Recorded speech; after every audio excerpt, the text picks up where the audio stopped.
सो आज के लेक्चर में हम लोग स्टार्ट करेंगे डेटा स्ट्रक्चर से. This is the first lecture of data structure, so this will be like an introduction to data structure and we'll be revising some few concepts. So the first of all, what is data structure? तो actually data structure क्या है? तो data structure के अगर आप देखोगे तो अलग अलग जगहों पे अलग अलग definitions आपको मिलेगी. It is not like it is having a fixed particular definition. There can be many definition regarding data structure. कुछ basic data structure की अगर मैं आपको definition बोलूँ तो it can be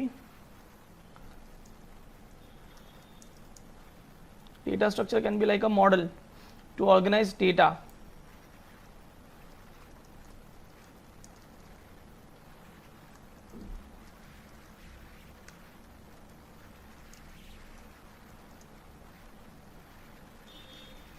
It can be representation or arrangement for data so that it can be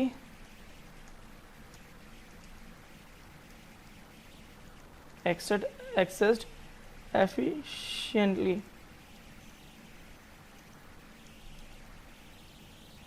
ठीक है. It can be like a representation or arrangement of data so that it can be accessed efficiently. Yeah, it can be like a model of data. Yeah, how are you managing your data? How are you modeling your data to access the data efficiently or to like save memory or something like that. So ultimately अगर एकदम simple language में मैं अगर आपको बोलूँ कि what is data structure का meaning क्या होता है, वो क्या है, इट कैन बी रिप्रेजेंटेशन और अरेंजमेंट. ठीक है. अगर आपके पास बहुत सारा डेटा है तो आप उसको किस तरह से रिप्रेजेंट कर रहे हो या उसको किस तरह से आप मेमोरी पर अरेंज कर रहे हो सो दैट उसका जो एक्सेस है वो एफिशिएंटली और फास्ट हो जाए. ठीक है.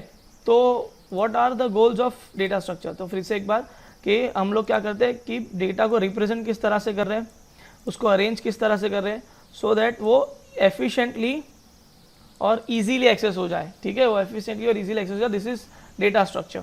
तो मेन गोल क्या होता है किसी भी डेटा स्ट्रक्चर स्टडी करने का. तो the main aim to study data structure is so that we can know कि हम लोग किस डेटा को किस तरह से एफिशिएंटली एक्सेस कर सकते हैं, स्पीडीली एक्सेस कर सकते हैं और किस तरह वो कम से कम मेमोरी ऑक्यूपाई करें. So that is why we learn actually data structure. तो अब जो पूरा डेटा स्ट्रक्चर है, it is like how you represent the data. For example, you are having numbers like 25, 30, 63, 98, 7 and 12 and let us say 20.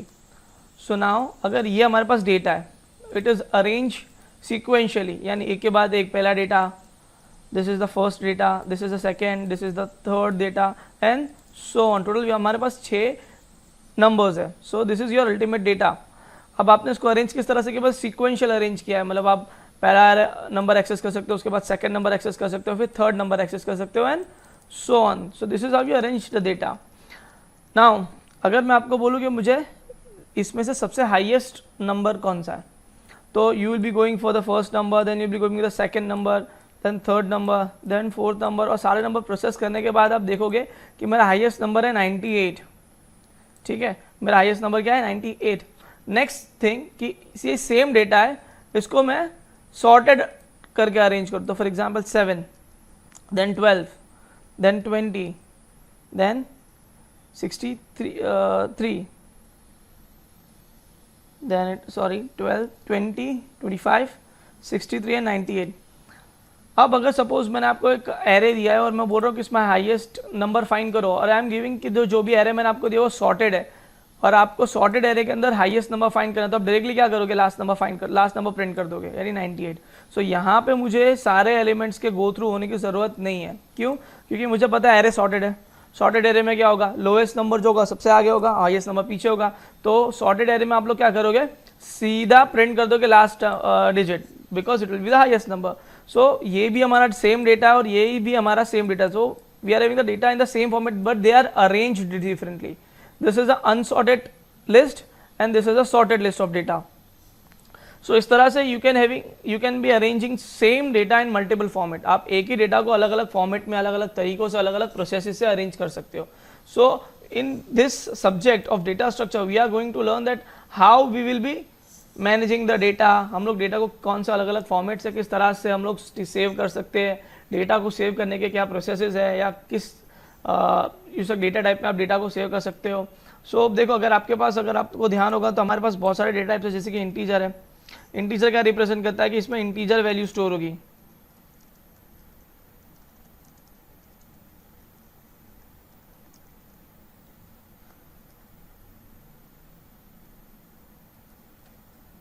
Integer क्या represent करता है कि भैया इसमें इंटीजर वैल्यू रिप्रेजेंट होने वाली है। ऑन द अदर हैंड अगर मैं बोलूँ फ्लोट, तो फ्लोट क्या बोलता है भाई, इसमें फ्लोटिंग पॉइंट्स वाली वैल्यू शो होगी। कौन सी वैल्यू? फ्लोटिंग यानी डेसिमल वैल्यूज, यानी इन integers with decimal value save होगी। so and so on, you have character and many other data types, so you are having multiple data types। अब हर जो डेटा टाइप है it is a format in which we store the data। for example integer में हम लोग integer format में data store करते हैं, float data type में हम लोग पॉइंट वाली वैल्यू सेव करते हैं, कैरेक्टर के अंदर हम लोग कैरेक्टर वाली यानी एक एक कैरेक्टर सेव करते हैं। तो these are the formats. So this is you are arranging data according to particular formats. तो जो डेटा स्ट्रक्चर है, तो पूरा डेटा स्ट्रक्चर के अंदर हम लोग जितने भी डेटा टाइप्स है आपके, उसको आप टोटल दो पार्ट्स में डिवाइड कर सकते हो। डेटा स्ट्रक्चर के अंदर जो डेटा टाइप्स है आप उनको दो पार्ट्स में डिवाइड कर सकते हो। तो पहली कौन सी है? पहला पार्ट जो है वो है प्रिमिटिव डेटा टाइप। जो फर्स्ट पार्ट है वो कौन सा है? Data structure can be divided into two parts. First is primitive data structure and the next one is non primitive data structure.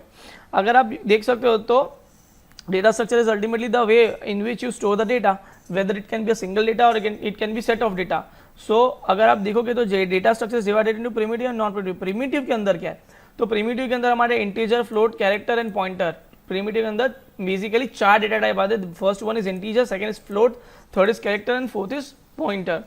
तो अगर आप देखोगे तो प्रिमिटिव डेटा स्ट्रक्चर्स वो डेटा स्ट्रक्चर्स है जो डायरेक्टली मशीन लेवल पे वर्क करते हैं या मशीन को डायरेक्टली समझ आ जाते हैं। तो प्रिमिटिव डेटा टाइप्स कौन सा डेटा टाइप है? Which works directly on the machine level, या मशीन जो आपकी मशीन लैंग्वेज है उनको डेटा ये सारे समझ आते हैं, जैसे कि integer, float, character, pointer.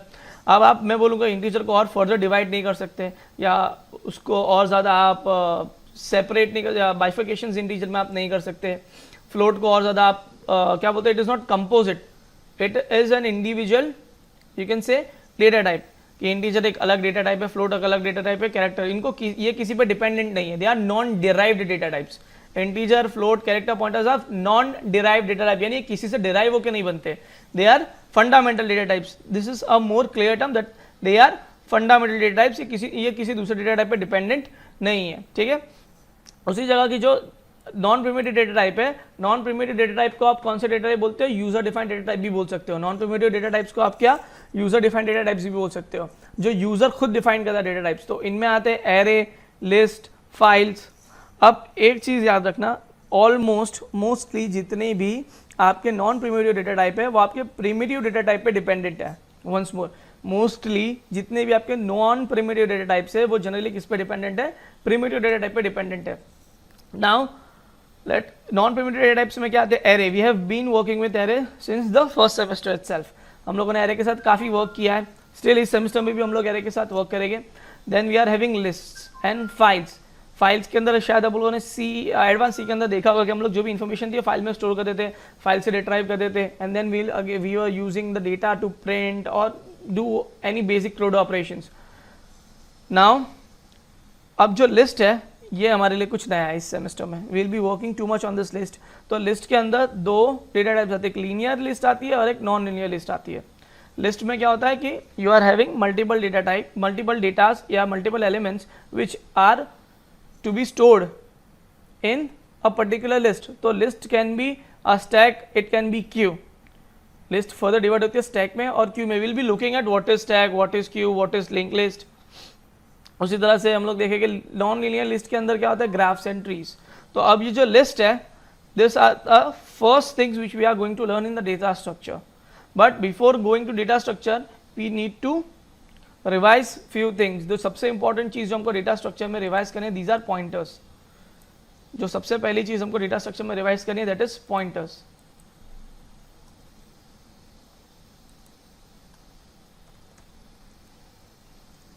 So basically what are pointers?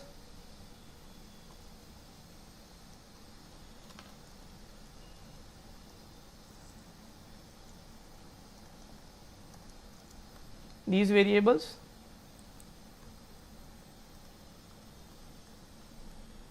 stores the address of another variable.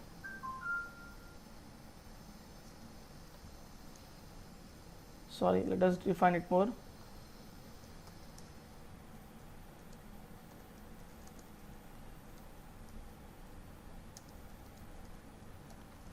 So what is a pointer variable? A pointer variable is used to store the address of another variable. यानी अगर आपको किसी दूसरे variable का address store करना है तो उसके लिए हम लोग क्या यूज़ करते हैं?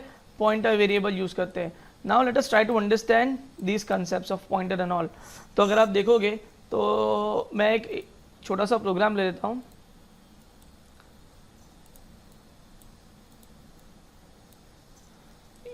इंटीजर ए void main,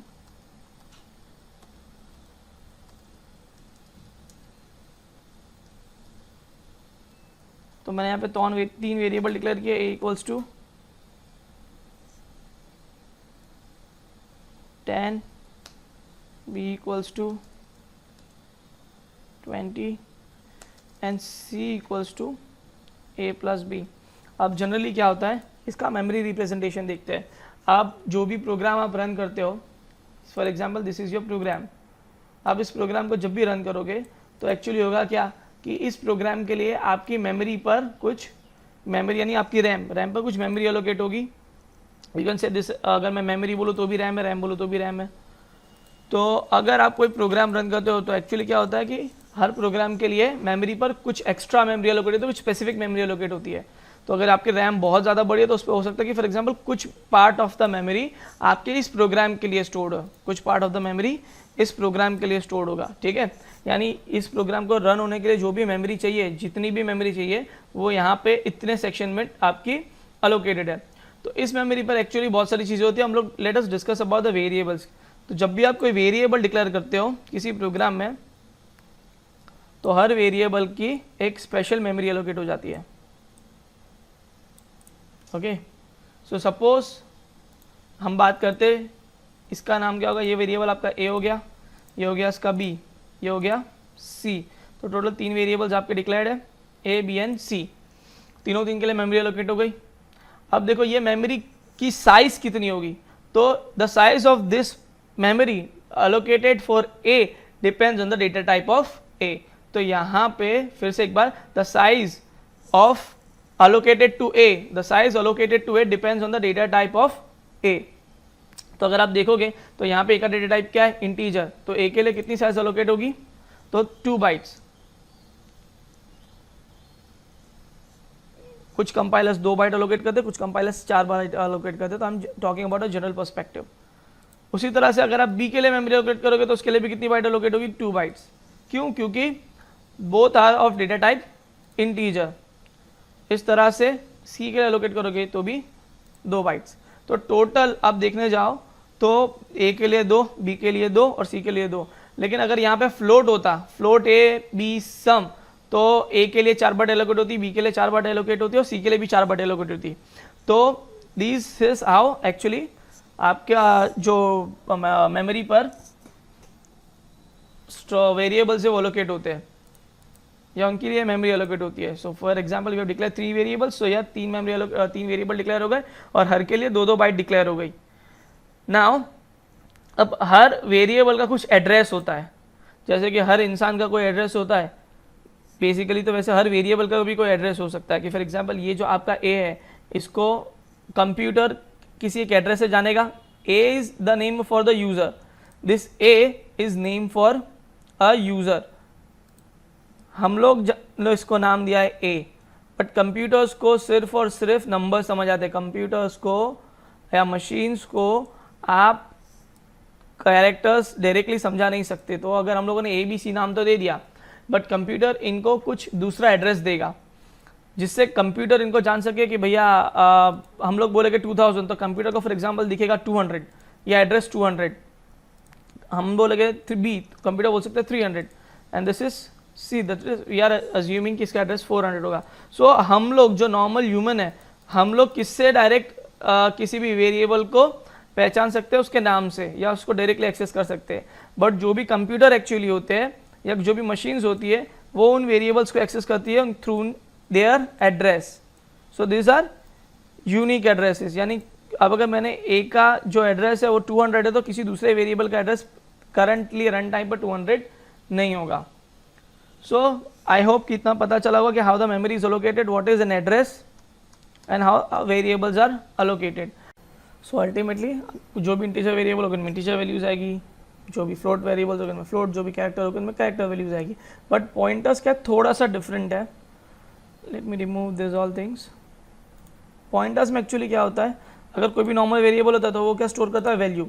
लेकिन जो भी पॉइंटर वेरिएबल्स होंगे वो एक्चुअली स्टोर करेंगे इन वेरिएबल्स के एड्रेस. फॉर एग्जाम्पल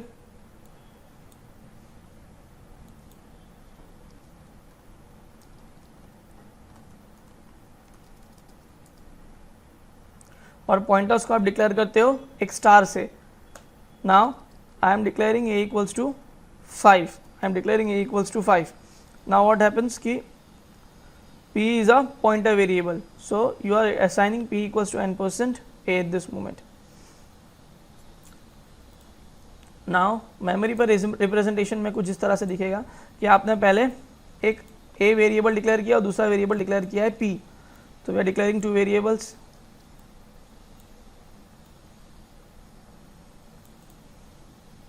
इसका नाम क्या है a, इसका नाम है p. तो इन लोगों को भी कोई ना कोई एड्रेस अलोकेट हुआ होगा. We are assuming the address for A is 200 and the address for P is 300.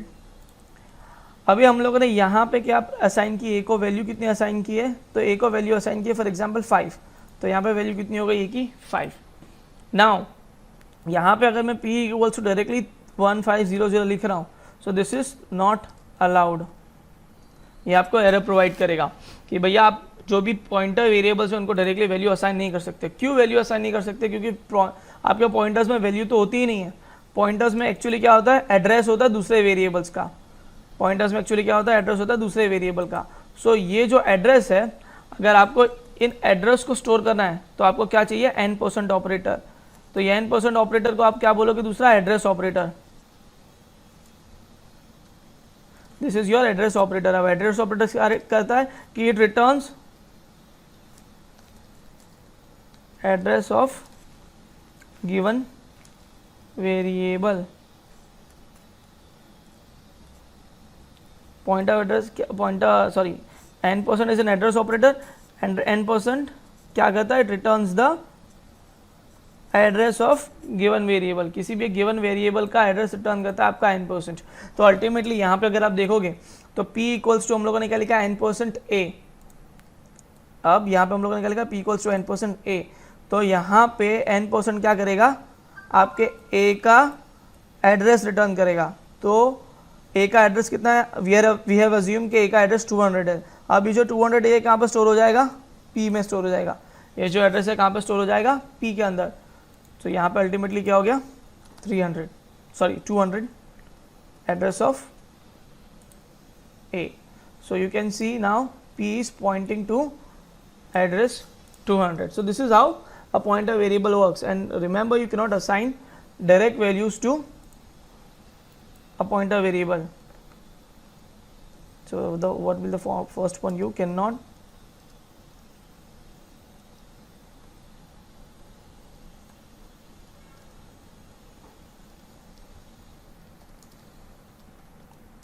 next thing is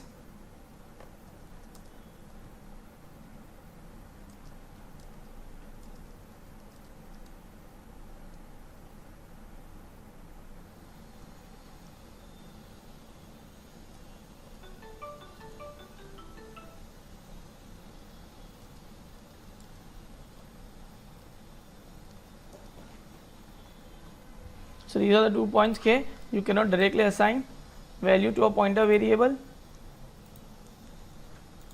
and you can be using an n% operator to assign value to a pointer variable. So mark these 2 points if you require those 2 points.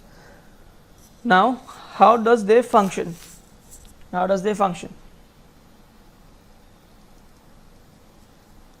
So I am removing these all things. Now integer a, pointer p,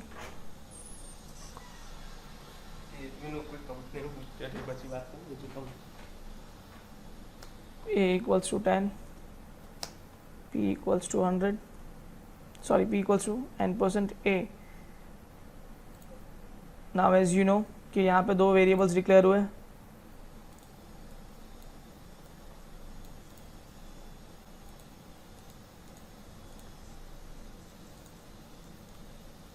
फिर दोनों को address भी अलग होगा 200 and this must be 300.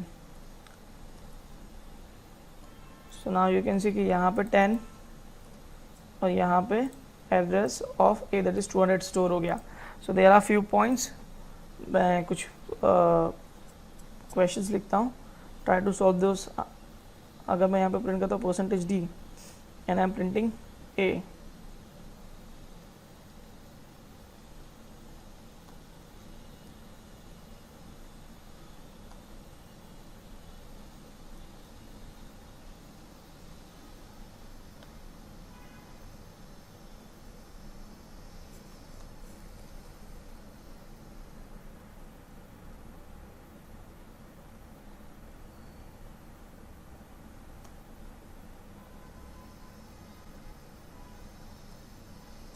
सो इसका answers क्या हो गए, वी नीड टू फाइंड. तो अगर आप डायरेक्टली ए की वैल्यू प्रिंट कर रहे हो तो ए के अंदर वैल्यू कितनी स्टोर्ड है 10. अगर आप n% ए है तो this will be returning n% will be returning the address of A. तो ए का एड्रेस क्या 200, तो यहाँ पे वैल्यू कितनी आ गई 200. नाउ पी में वैल्यू कितनी है वो प्रिंट करेगा दैट इज 200. पी के अंदर वैल्यू तो 200 है ना. फिर उसके बाद address of P, n% P यानी address of P. Address of P कितना है 300. फिर उसके बाद देखोगे पॉइंटर डी मतलब पॉइंटर 200. तो पॉइंटर 200 का मतलब क्या है कि 200 की जो मेमोरी लोकेशन है उस पर क्या वैल्यू है. तो 200 की मेमोरी लोकेशन आप देख सकते हो, ये 200 की memory location, this is the memory location of 200. इस पर वैल्यू कितनी है 10, तो it will be printing 10. So these are the answers for the given questions. Now this was just a simple introduction to pointer. Now what we need to learn is कि what how does the chain of pointer works. तो now we will be using pointer to a pointer.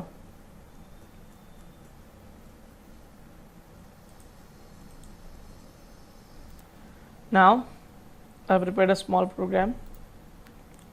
As you can see कि हमारे पास अभी 3 variable है a, pointer p, pointer q. सो जो pointer p है यहाँ पे ये किस चीज़ के लिए हो सकता है, to store the address of a variable. और यहाँ पे देखो मैंने डबल पॉइंटर लिखा है, तो डबल पॉइंटर किस चीज़ के लिए हो सकता है actually. So double pointer actually is use to store the address of pointer. यानी किसी पॉइंटर का एड्रेस स्टोर करना है तो आप क्या लिखोगे, पॉइंटर क्यू. यानी अगर आपको पॉइंटर पी का एड्रेस स्टोर करना है तो आप डायरेक्टली दूसरे किसी नॉर्मल पॉइंटर में यूज़ नहीं कर सकते, you need a pointer q. Now we are trying to assigning those values. तो यहाँ पे ए को हम लोगों ने कितनी वैल्यू असाइन की है, तो 10. तो value of a is 10. Then there is p equals to n% a, यानी पी के अंदर जाएगा ए का एड्रेस, यानी ए का एड्रेस कितना हो गया 100. देन यहाँ पे क्यू है, तो क्यू के अंदर क्या जाएगा, एड्रेस ऑफ पी यानी 200. So this is how we are storing the value. Now let us try to find the answer for these questions. तो अगर मैं प्रिंट करता हूँ ए की वैल्यू, तो ए की वैल्यू कितनी है, तो 10.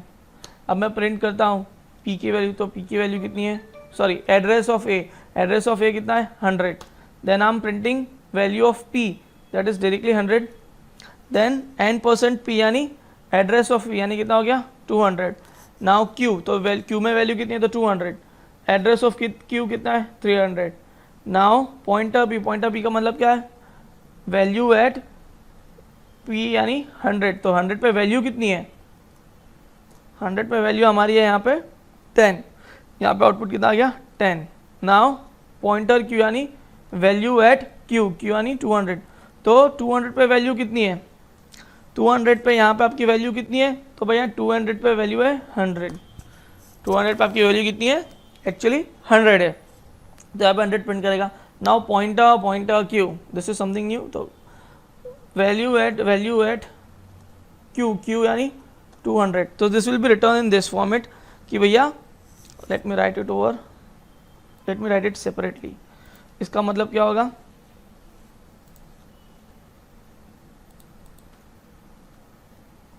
पॉइंटर क्यू यानी पॉइंटर 200.